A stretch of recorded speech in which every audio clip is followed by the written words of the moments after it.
habis belajar sejarah tentang kerajaan-kerajaan zaman dulu gitu. Oh iya? Iya, terus aku tuh tadi belajar tentang salah satu kerajaan tapi dia belum selesai materinya gitu loh, kayak kerajaan pertama yang ada di Bali. Tapi aku nggak tahu apa ya. Kerajaan Singamandawa nggak sih? Emang iya? Iya, coba kita cari aja yuk. Yuk cari yuk.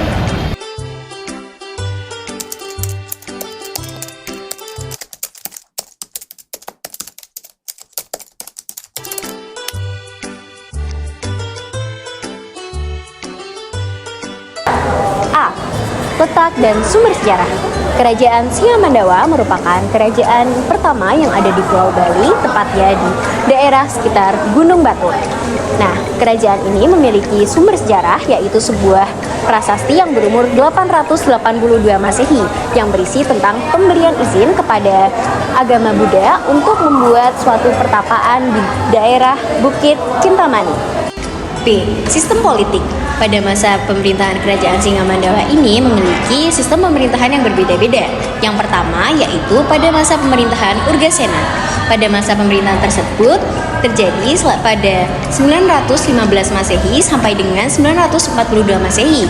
Pada sistem pemerintahan Urgasena, masyarakat tidak diwajibkan untuk membayar pajak karena mayoritas masyarakat yang ada di sekitar kerajaan Singamandawa ini bekerja untuk keperluan kerajaan, yaitu rata-rata profesinya sebagai penghasil kayu. Yang kedua yaitu pada masa pemerintahan Udayana.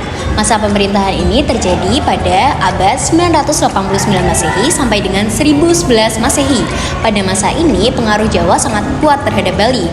Dibuktikan dengan prasasti yang kebanyakan berbahasa Jawa kuno atau bahasa Kawi.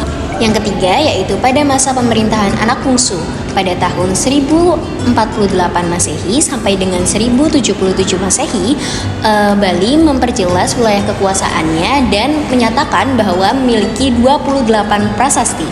C. Sistem ekonomi. Sistem ekonomi pada kerajaan Singaraja ini berpusat pada sektor pertanian. Masyarakatnya erat pada sistem bercocok tanam, mulai dari berkebun, berladang, serta beririgasi. Selain bertani, masyarakatnya juga ada yang menjadi pengrajin perhiasan, senjata, pemahat atau pelukis, serta pedagang. D. Sistem sosial budaya. Sistem sosial budaya pada kerajaan Singamandawa ini ditandai dengan adanya prasasti sebelum masa kekuasaan Raja Anak Wungsu. Prasasti ini baru dikenal sebagai seni, yaitu seni keraton dan seni rakyat.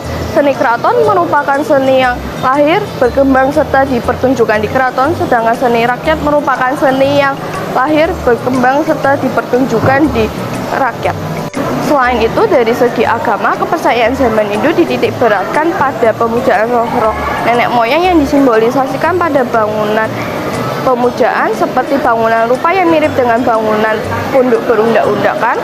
Selain itu, kepercayaan pada dewa-dewa laut, gunung, dan lain sebagainya merupakan kepercayaan sebelum zaman Hindu mulai bercermin pada kehidupan masyarakat. Yang terakhir yaitu keruntuhan sejarah. Kerajaan ini mengalami keruntuhan setelah raja terakhir, yaitu Paduka Batara Sri Artasura, yang berjuang mempertahankan kemerdekaan Bali dari ekspansi Majapahit di bawah pimpinan Gajah Mada. Setelah kerajaan Singamandawa runtuh, muncul golongan baru di tengah masyarakat yang disebut Wong Majapahit. Kerajaan Singamandawa. Diperkirakan kerajaan ini diperintah oleh raja-raja keturunan dinasti Warmadewa, penguasa terakhir kerajaan Bedulu atau dalam berdahulu,